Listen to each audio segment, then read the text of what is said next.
जय हिंद फ्रेंड्स। स्वागत है आप सभी का हमारे YouTube चैनल द्विज कंसेप्ट पे। तो हम पढ़ रहे थे हमारे अतीत।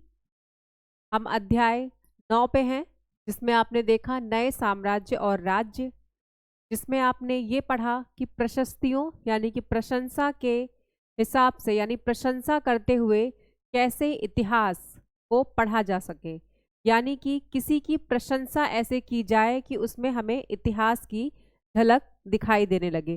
जिसमें आपने देखा कि कैसे हर्षचरित के माध्यम से हर्षवर्धन की प्रशंसा की गई, और आपने को पिछले अध्याय में हम पढ़ा चुके हैं।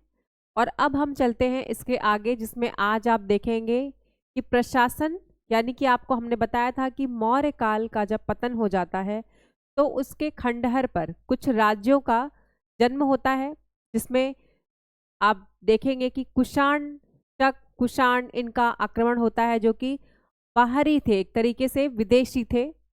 और जब उनका आधिपत्य हो जाता है तो उन्हीं के साम्राज्य में यानी कि आप देखेंगे कि गंगा जमुना दोआब में, यानी कि पहले जहां मौर्य काल का शासन था, मौर्य जहां शासन करते थे, वहीं पर गुप्त वंश का शासन हो जाता है। फिर उसी स्थान पर हर्षवर्धन का शासन आता है। और आप देखेंगे कि दक्कन में सातवाहन, यानी कि उनको आप ये कह सकते हैं कि मौर्यों के वो एक तरीके से भारतीय वंशज आप उन्हें कह सकते हैं, जिसमें कण्व, शुंग और सातवाहन, सातवाहन के जो वंशज हैं वही आगे चल करके वाकाटक, चालुक्य, पल्लव, इनमें विभाजित हो जाते हैं। और दक्षिणी जो छोर है भारत का, वहाँ चोल, पांड्य और चेरों का शासन रहता है। और धीरे धीरे अब मध्यकाल की तरफ भारत बढ़ रहा है।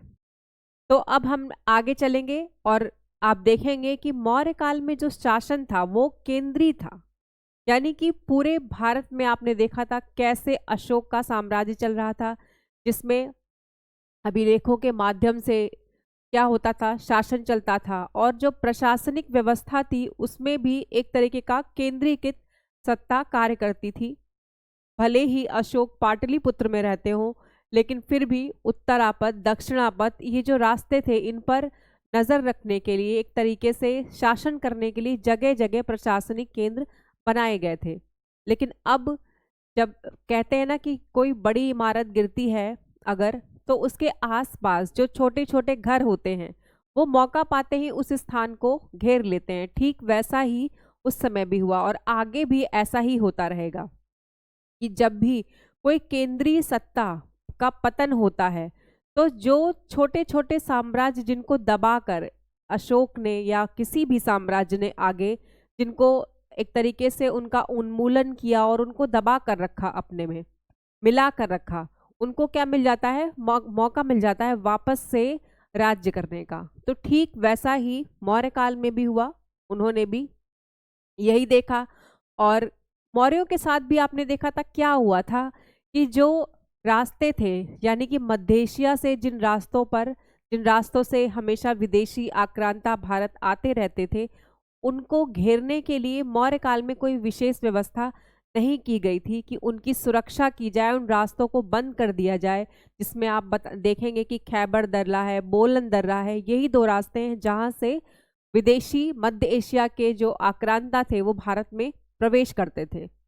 लेकिन उस वक्त जो शक थे वो पूरे के पूरे आप देखेंगे मंगोलिया में वो भ्रमण कर रहे थे, मध्य एशिया में भ्रमण करते थे, उज्बेकिस्तान में भ्रमण करते थे।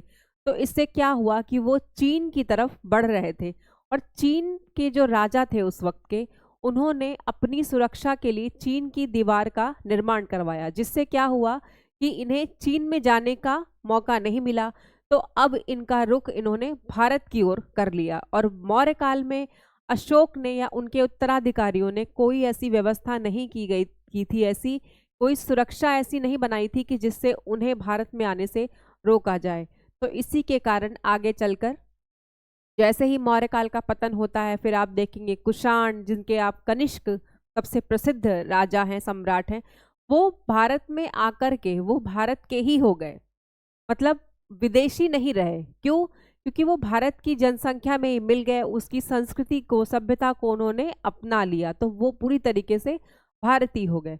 तो अब क्या हुआ कि आपने देखा गुप्त वंश का शासन था, जिसमें हमने आपको पिछली क्लास में समुद्रगुप्त के बारे में बताया था, चंद्रगुप्त प्रथम के बारे में बताया था, उनकी माता कुमार देवी के बारे में बताया था। अभी क्या है कि चंद्रगुप्त विक्रमादित्य, जो कि समुद्रगुप्त के उत्तराधिकारी थे, उन्होंने भी विक्रमादित्य की उपाधि धारण की, जिसका मतलब है कि पहले क्या था कि शकों का उन्मूलन जो लोग भी करते थे, जो राजा भी शक को मारते थे या उनको हराते थे, वो विक्रमादित्य की उपाधि धारण कर लेते थे। और शक खुद को क्षत्रप कहते थे, अपने आप को वो क्षत्रप कहते थे। तो चंद्रगुप्त विक्रमादित्य ने भी क्षत्रपों को हराया, शकों को हराया, तो उन्होंने भी विक्रमादित्य की उपाधि धारण की। फिर आगे चल के उसी क्षेत्र में हर्षवर्धन शासन करते हैं। बस जो राजधानी थी, जो सत्ता का जो केंद्र था, वो बार बार खिसकता रहता था, जिसमें आप देखेंगे कि पहले मौर्य काल में क्या था, पाटलिपुत्र, मगध, वो पहले शासन का केंद्र हुआ करता था। गुप्त काल में भी लगभग वही व्यवस्था बनी रही, लेकिन जब हर्षवर्धन आए तो वो शासन थानेसर और कन्नौज पहुंच गया। इसी तरह अब आपने देखा था कुछ जो है, और भी चालुक्यों को आपने देखा, वाकाटक, ये सारे जो वंश हैं, जो नए नए राज्य हैं, वो क्या हैं, अशोक के ही, यानी कि मौर्य वंश के ही पतन, यानी कि उनके खंडहर पर बने हुए थे। लेकिन अभी आपकी इस जो लेसन है, इसमें ज़्यादा लोगों के बारे में बताया नहीं, इसीलिए जैसे जैसे आगे आएगा आप इसके बारे में और समझ जाएंगे। फिलहाल अभी के लिए इतना यही है कि अब इन नए तरीके के राज्यों के प्रशासन के बारे में आप समझ लीजिए कि बस एक बात दिमाग में रखिए कि अब कोई केंद्रीय सत्ता नहीं है जो पूरे के पूरे भारतीय उपमहाद्वीप को कंट्रोल करे। तो अब क्या होगा, जिसे सिंहासन पर बैठना होगा उसको इन छोटे छोटे राजाओं को, या आप इनको एक कह सकते हैं कि तब सामंती व्यवस्था शुरू हो गई थी, यानी कि अब ये सामंत हो गए थे, भूमि का दान दिया जाने लगा था। और करते भी क्या, सेना नहीं थी, इसलिए मैंने आपको बताया अब राजा के पास अपनी खुद की वैसी सेना नहीं थी। क्यों? क्योंकि उनका अब मुद्रा की व्यवस्था नहीं थी, अर्थव्यवस्था में मुद्रा का चलन धीरे धीरे कम हो रहा था। तो जिससे क्या होता है कि जब वेतन हम पैसे में देते हैं, मुद्रा में देते हैं, तो इससे क्या होता है कि जो लोग हमारे लिए काम करेंगे उनको आपने काम लिया और उन्हें वेतन दे दिया। पर अब जबकि मुद्रा अर्थव्यवस्था कुछ कमजोर हो रही है, तो क्या करे कि राजाओं ने क्या किया, भूमि दान करना शुरू किया। भू राजस्व, यानी कि अब जिसको भी भूमि दान की जाएगी उसी का अधिकार होगा वहां पर कर वसूलने का। तो इस तरीके से छोटे छोटे राजा, एक राजा के अंतर्गत छोटे छोटे राजा ऐसे हो गए जिनको सामंत कहते थे, और आने वाले टाइम में वो खुद को कभी कभी स्वतंत्र भी कर लेते थे। तो अब गुप्तकालीन व्यवस्था जो कि शुरू हुई वो आगे चलकर वैसी ही बनी रही बहुत लंबे समय तक, यहाँ तक कि अंग्रेजों के आगमन तक ये व्यवस्था बनी रही। कोई ऐसी सत्ता, मैंने कहा था कि मध्यकाल में जब मुगल आते हैं तब व्यवस्था थोड़ी बदलती है, अकबर के समय में वो भी सत्ता को केंद्रीकृत कर लेते हैं, लेकिन जैसे ही मुगलों का पतन होता है तब फिर से यही व्यवस्था लागू हो जाती है। तो यानी कि ये एक तरीके की श्रृंखला है, एक रिपीटेशन हो रहा है बार बार। इसका मतलब ये है कि जब भी केंद्रीकृत सत्ता कमजोर होगी, छोटे राज्य स्वतंत्र हो जाएंगे, चाहे वो मौर्य काल हो या मुगल काल के बाद की जो समस्या हो वो आप देखेंगे। तो अब हम आगे चलते हैं जिसमें हम आपको बताते हैं कि इसकी प्रशासनिक व्यवस्था कैसी थी, तो उसमें आप चर्चा करेंगे। लेकिन अब ये भी आप जान लीजिए थोड़ा सा बैकग्राउंड में कि जैसे सामंती व्यवस्था आती है, तो जो वैदिक काल में आप महिलाओं को पढ़ रहे थे कि वहाँ उनको शिक्षा दी गई थी, स्वतंत्रता थी उन्हें, अब वो नहीं होगी। अब स्त्रियों से उनका धीरे धीरे एक तरीके से स्त्रियों का और शूद्रों का, जो कि आगे आप देखेंगे कि चाणक्य ने अपनी अर्थशास्त्र में कहा था कि शूद्र अब शूद्र नहीं, वो आर्य की श्रेणी में आ जाएंगे, अब वो भी व्यापार कर सकेंगे। लेकिन अब क्या है, सामंती व्यवस्था में धीरे धीरे परिवर्तन हो रहा था। क्यों? क्योंकि अर्थव्यवस्था ठीक नहीं थी, और हमने आपको कहा था कि जैसा भूगोल होता है, वैसी ही अर्थव्यवस्था बन जाती है, वैसा ही समाज बन जाता है। ये सब कुछ एक दूसरे पर आश्रित है। तो अब क्या है, राजनीति में सामंतीपन उभर रहा है, तो वैसी ही अर्थव्यवस्था रहेगी। कोई वेतन नहीं है, सबको भूमि दे दी गई है, दान में दे दी गई भूमि का अधिक से अधिक दान किया जाएगा।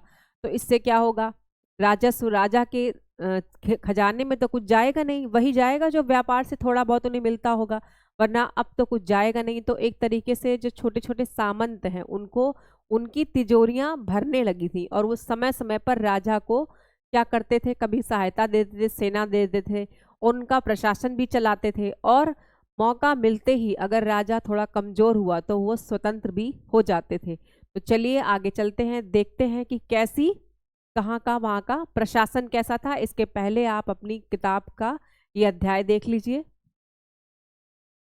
नए साम्राज्य और राज्य देख लीजिए। आपको हम ये बता चुके हैं। तो अब चलते हैं आगे,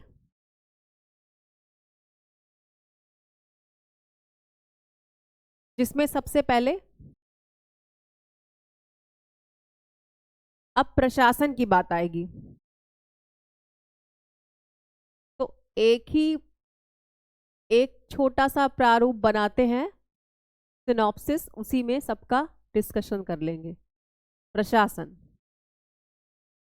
तो सबसे पहले क्या है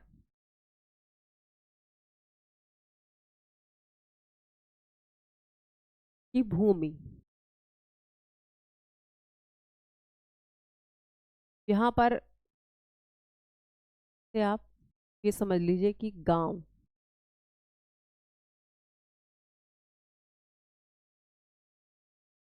अब क्या है कि प्रशासन की जो सबसे छोटी इकाई होती है वो क्या थी, ग्राम, गांव, यानी कि भूमि वो केंद्र में है। और आप याद करिए वैदिक काल में भी हमने आपको बताया था कि ग्रामीण व्यवस्था भी केंद्र में थी। ऐसा ही अभी फिर से इतिहास खुद को दोहरा रहा है।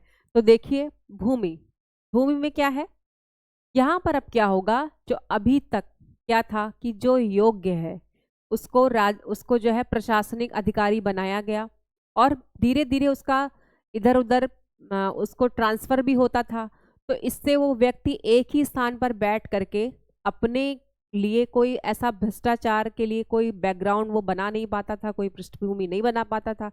लेकिन अब क्या होगा, एक तो भूमि दान में दे दी, दूसरा उसको क्या कर दिया कि आने वाली सभी पीढ़ियों के लिए वो भूमि होगी, यानी वंश व्यवस्था वहां पर लगा दी कि सामंत का बेटा भी सामंत ही होगा, यानी वो भूमि अब उसकी पैतृक संपत्ति मानी जाएगी। तो इससे क्या होगा, उनकी तो ताकत बढ़ जाएगी सामंत की, जिसको वो भूमि दी गई है। लेकिन अब क्या होता है कि जो सामंत हैं, जो वहाँ के जमींदार हैं, एक तरीके की व्यवस्था वहां पैदा हो गई।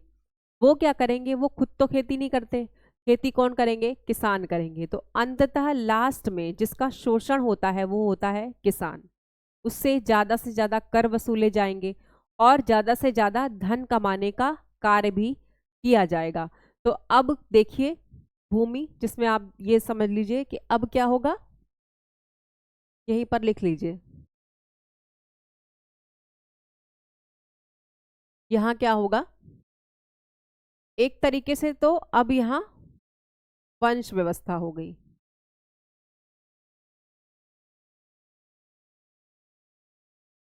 या आनुवांशिक आप लिख लीजिए।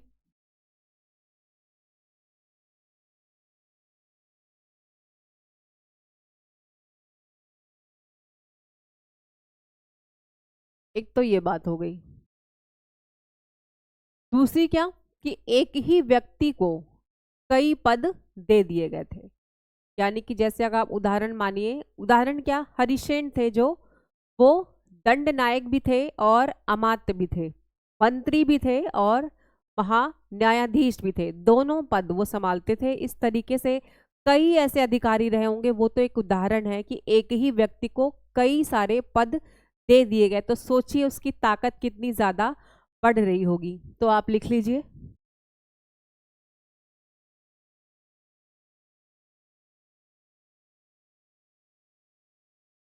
एक व्यक्ति को कई पद।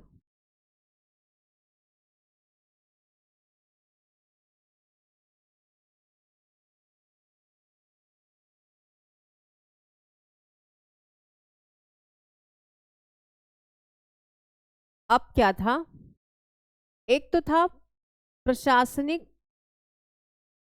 अब आप ये समझिए इससे क्या हुआ कि स्वतंत्र राज्य बन गए। हम बताएं अभी आपको।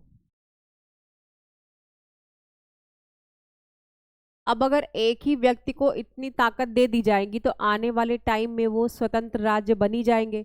हमने आपको भी बताया कि स्वतंत्र राज्य बनने के लिए क्या चाहिए, धन चाहिए, सेना चाहिए, दोनों एक व्यक्ति के पास आ गई तो वो कभी भी राजा को अपदस्थ कर सकता है, और अगर नहीं भी कर पाए तो भी एक भय तो उनके मन में पैदा ही होगा कि अब क्या होगा, एक तरीके से खुश करने की राजनीति हो जाएगी कि अब राजा का दायित्व है, महाराज का दायित्व है कि वो अपने जितने भी सामंत है उनकी सबकी बात माने, चाहे वो सही हो या ना हो।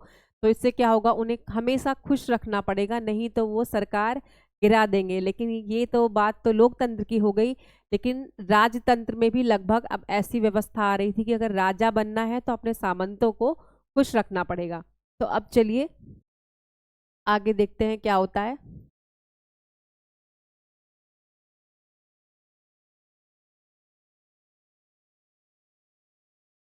अब एक बात है कि कुछ प्रमुख व्यक्ति थे,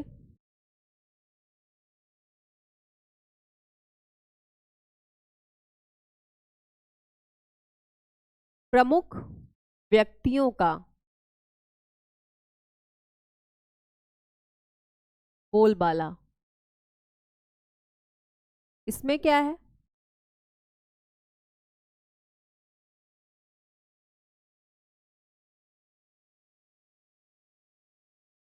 इसका मतलब है कि समाज के जो प्रतिष्ठित व्यक्ति होंगे, जैसे कि आप ये समझिए कि कोई पुरोहित, उनका पद सबसे ऊंचा था, कोई बैंकर हो, कोई अमीर व्यक्ति हो, कोई बड़ा व्यापारी हो, उनका क्या है, समाज में ज्यादा उनकी पहुंच ज्यादा होती थी। तो इससे उनके इर्द गिर्द उन्हीं के तरीके के लोग इकट्ठा हो जाते थे। जैसे अगर कोई पुरोहित है तो एक पूरा का पूरा ब्राह्मण समाज उनके आसपास इकट्ठा रहता था, तो अपने जैसे लोगों पर उनका नियंत्रण हो जाता था। एक तरीके से वो दबाव समूह का भी कार्य करते थे। आप आज पढ़ते हैं अपनी राजनीति में कि दबाव समूह क्या होता है, वैसा ही कुछ आप समझ लीजिए। और जैसे व्यापारी हैं, उनका भी क्या होता था कि जो व्यापारी और छोटे छोटे जो व्यापारी थे वो उनको इकट्ठा कर लेते थे और खुद मुखिया बन जाते थे। तो इससे क्या होता था, उनका एक अलग वर्ग तैयार हो जाता था। ऐसे ही जो बैंकर थे, यानी कि जिनका काम व्यापार करना नहीं, वो उनके पास बहुत सारा धन इकट्ठा होता था और वो दूसरों को सूद पर, यानी कि ब्याज पर धन बांटते थे, जिससे वो अपना व्यवसाय शुरू कर सके। ऐसे लोगों का प्रभुत्व हो गया था। तो ये सब लोग मिल करके एक सामंत पर भी दबाव बना सकते थे, और हो सकता है कि ये सारी विशेषताएं किसी सामंत की भी हो। तो अब आप यहाँ पर लिख लीजिए।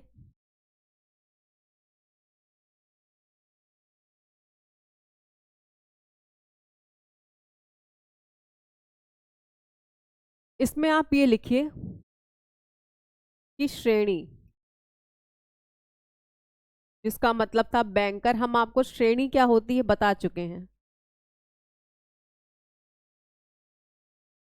इसके पहले की क्लासेस में। अब देखिए सार्थवा, जिसको व्यापारी कहते थे।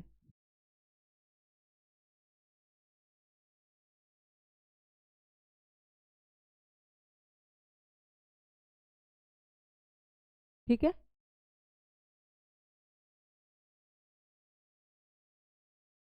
अब जैसे हो गया कुलिक,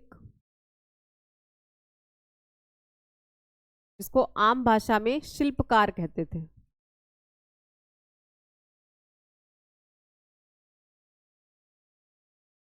और एक कायस्थों के प्रधान, इनको आप ये भी अलग से भी लिख लीजिए।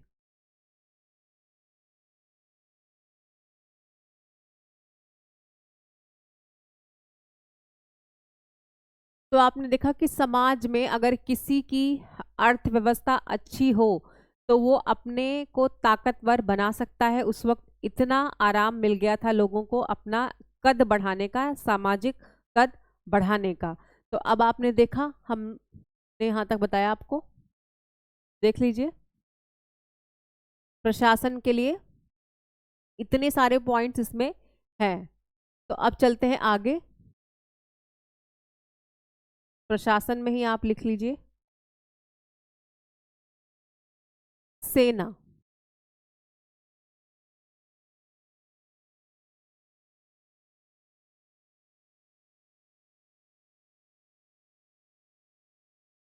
सेना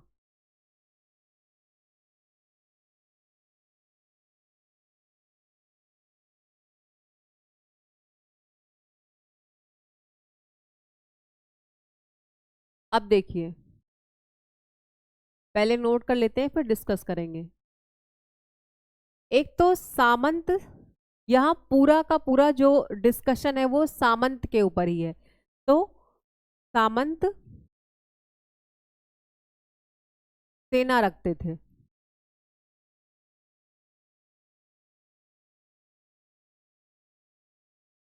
एक तो ये बात हो गई, और इन्हें वेतन के बदले भूमि दान किया जाता था।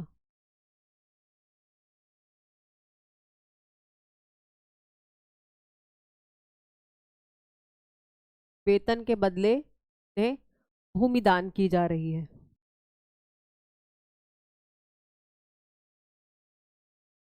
और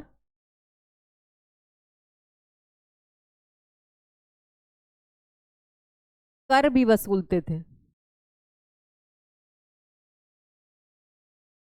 जिससे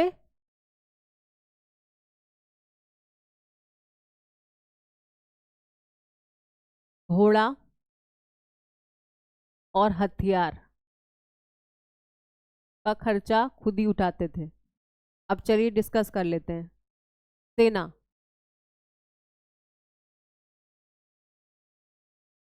हमने आपको बताया कि उन्हें एक तरीके से राजस्व इकट्ठा करने का भी एक अधिकार हो गया।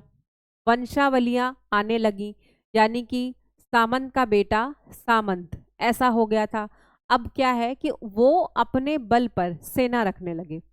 ठीक, जैसे कि मानिए कि एक सामंत है, उसने क्या किया, सेना रखी अपनी सुरक्षा के लिए, एक तरीके से अपनी सुरक्षा के लिए भी, और राजा को जब भी मदद चाहिए होती थी तो ये सामंत अपने सैनिक भी भेजते थे, अपने सेना नायकों को, बड़े सेना नायकों को भी भेजते थे।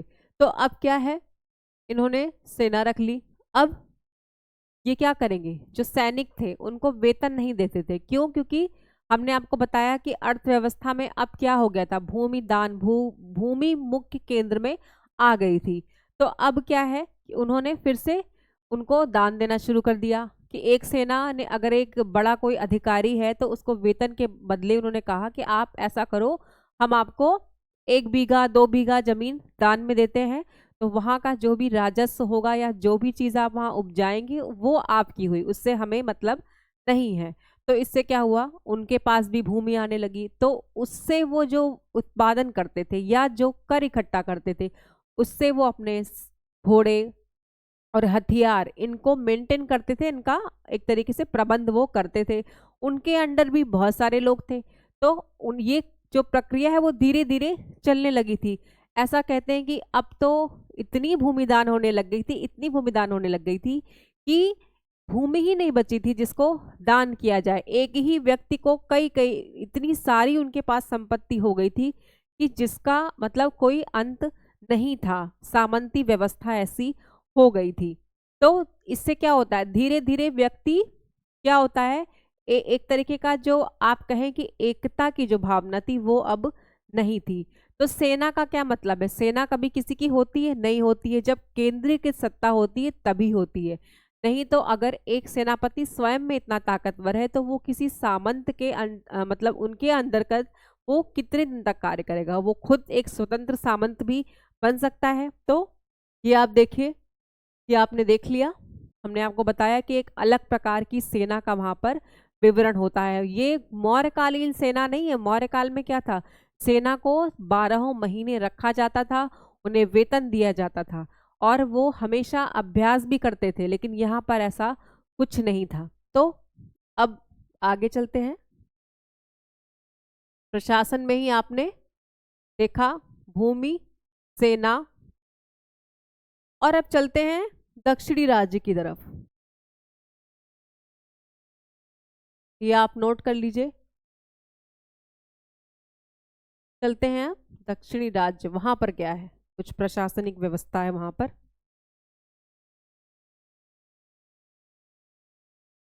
दक्षिणी राज्य खास कर ये पल्लव में, जो मैंने आपको बताया था,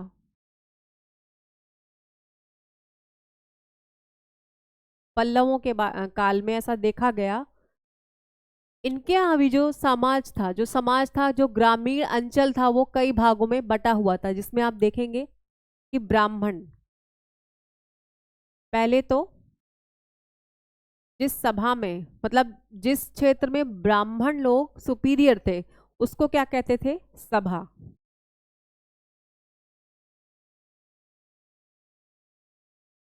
इनका क्या काम था, इस सभा में छोटी छोटी समितियां बनाई जाती थी, जिसमें क्या होता था कि उन समितियों का ये कार्य था कि जो सार्वजनिक क्षेत्र है, मतलब जैसे कुएं बनाना, सड़क बनाना, और ये जो छोटे छोटे कार्य थे वो खुद ही समितियां करती थी। मतलब कि ऐसा नहीं है कि सिर्फ वो राजस्व इकट्ठा करती थी, बल्कि कुछ जन कल्याण के कार्य भी करती थी, मरम्मत करती थी, और इस तरीके की, जिसको आप कह सकते हैं इंफ्रास्ट्रक्चर, वो भी ये बनाती थी। फिर अब चलिए देखते हैं। एक तो हो गए ब्राह्मण, दूसरे हो गए गैर ब्राह्मण। ये ब्राह्मण नहीं है, लेकिन धन और समाज के औहदे में भी उच्च हैं, तो इनकी सभाओं को क्या कहते थे, उर। ये नाम इंपॉर्टेंट है। अब व्यापारी, जिस स्थान पर व्यापारियों का एक तरीके से बोलबाला था या उनकी अधिकता अधिक थी, तो वहां पर क्या है, उन्हें क्या कहते थे, नगरम।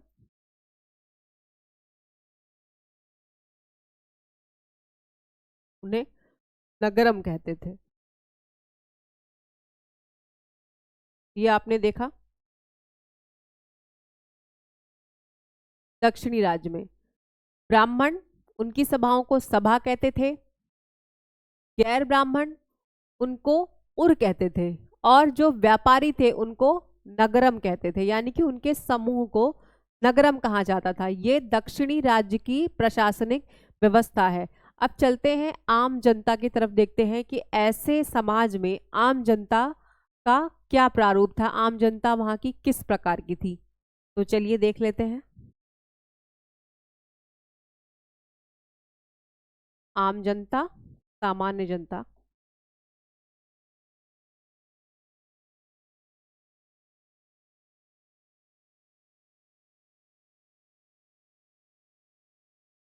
सामान्य जनता, इनके साथ क्या था,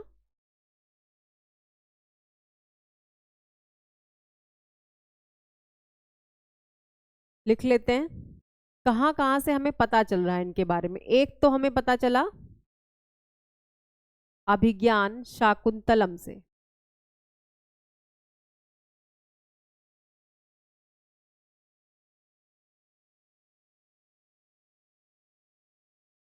कालिदास का नाटक है। खासकर ये हमें जो जानकारी है ये यहीं से मिलती ही है। जो कालिदास के नाटक हुआ करते थे, अभिज्ञान शाकुंतलम है, रघुवंशम है, इसमें क्या होता था, जो नाटक खेले जाते थे, मतलब कि जो रचनाकार उस वक्त रचते थे, नाटक रचते थे, उसके आधार पर उनमें क्या विवरण किया गया है, ये बताया गया है कि जो वहाँ की आम जनता थी वो प्राकृत भाषा बोलती थी। आम जनता और स्त्रियां वो प्राकृत भाषा बोलती थी, और जो वहाँ के कुलीन वर्ग के लोग थे, इलीट क्लास के, वो संस्कृत बोलते थे। तो इससे ये पता चल गया कि भाषा के आधार पर एक वर्गीकरण वहां समाज में था। अब आप आगे देखेंगे और क्या चीज हमें कहां से पता चलती है, जिसमें आपको मैंने बताया कि ब्राह्मण लोग संस्कृत बोलते थे। और दूसरी बात, एक तो हो गया, यहां लिख चाहे तो आप लिख लीजिए, एक तो कालिदास की वजह से पता चल रहा है,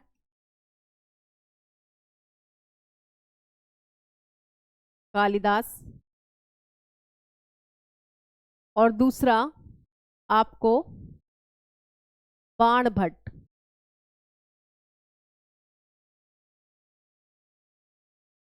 बाणभट्ट से पहले आप फा जिए।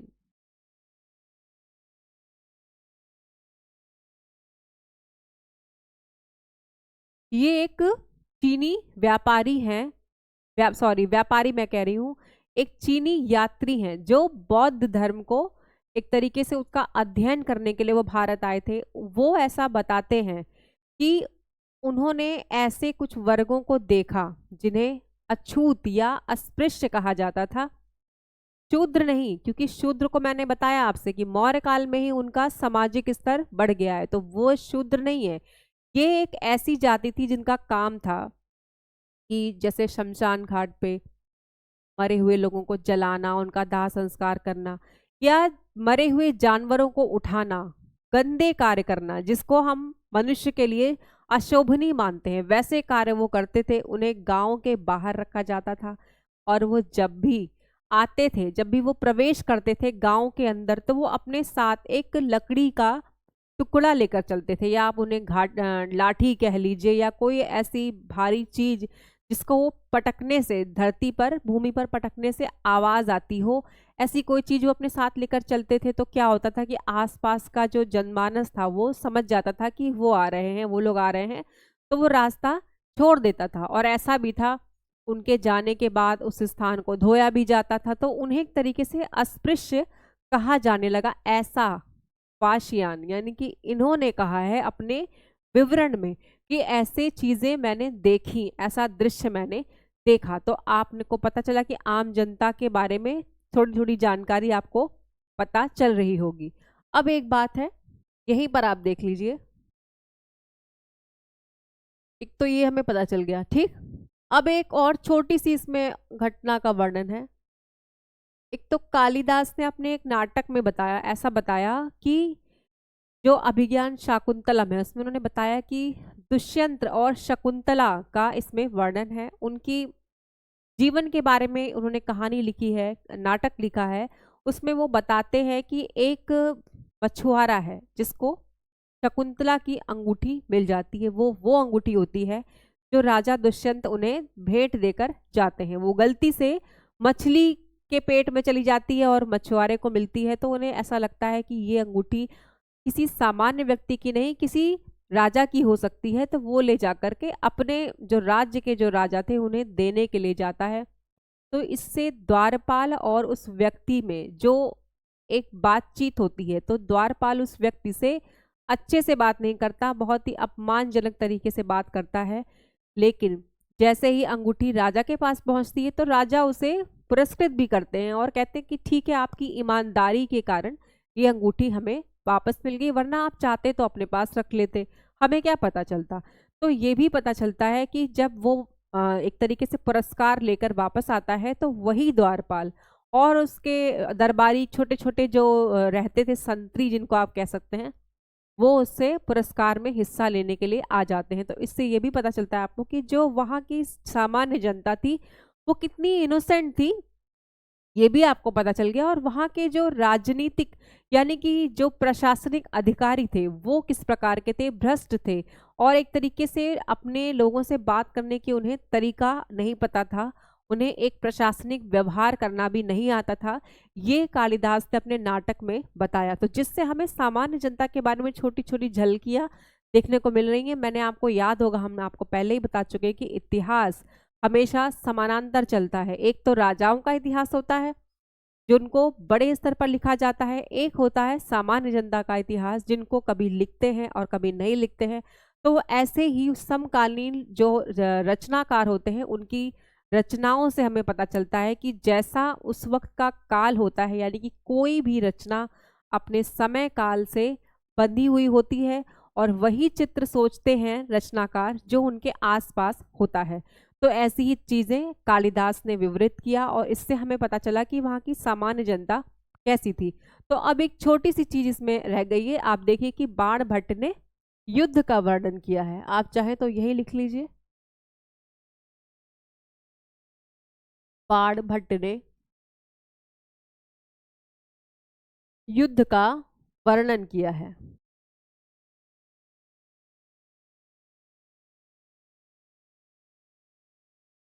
इस युद्ध में वो कहते हैं कि राजा क्या करते थे, युद्ध का एक तरीके से क्या वर्णन किया है, एक राजा की जो चल रही है शोभा यात्रा, ये भी आप कह सकते हैं कि एक राजा जब चलते थे तो कैसे चलते थे। तो युद्ध की जगह आप ये भी लिख सकते हैं यहाँ पर, या तो आप युद्ध लिख लीजिए या फिर एक तरीके से आप शोभा यात्रा भी लिख सकते हैं। ये एक तरीके की ऐसी यात्रा नहीं है, जैसा मैंने आपको चंद्रगुप्त मौर्य के टाइम में बताया था कि उनकी जब यात्रा निकलती थी तो क्या होता था। फिलहाल ये ऐसी यात्रा है जिसमें राजा युद्ध के लिए रवाना हो रहे हैं, युद्ध के लिए जा रहे हैं। तो उस वक्त क्या होता था, अपने साथ बहुत मात्रा में सामान लेकर चलते थे, कपड़े हैं, बर्तन हैं, और छावनी लगाने के लिए बहुत से सामान लेकर चलते थे, और अन्न और पशु पक्षी शिकार के लिए जो भी भोजन के लिए प्रयुक्त होते थे वो सब लेकर चलते थे ये। तो इससे क्या होता था, और कुछ कुछ सोने के सिंहासन और सोने के पायदान भी अपने साथ लेकर चलते थे कि राजा जहाँ भी रहें वहाँ राजा के ठाट बाट होने चाहिए, इस तरीके का।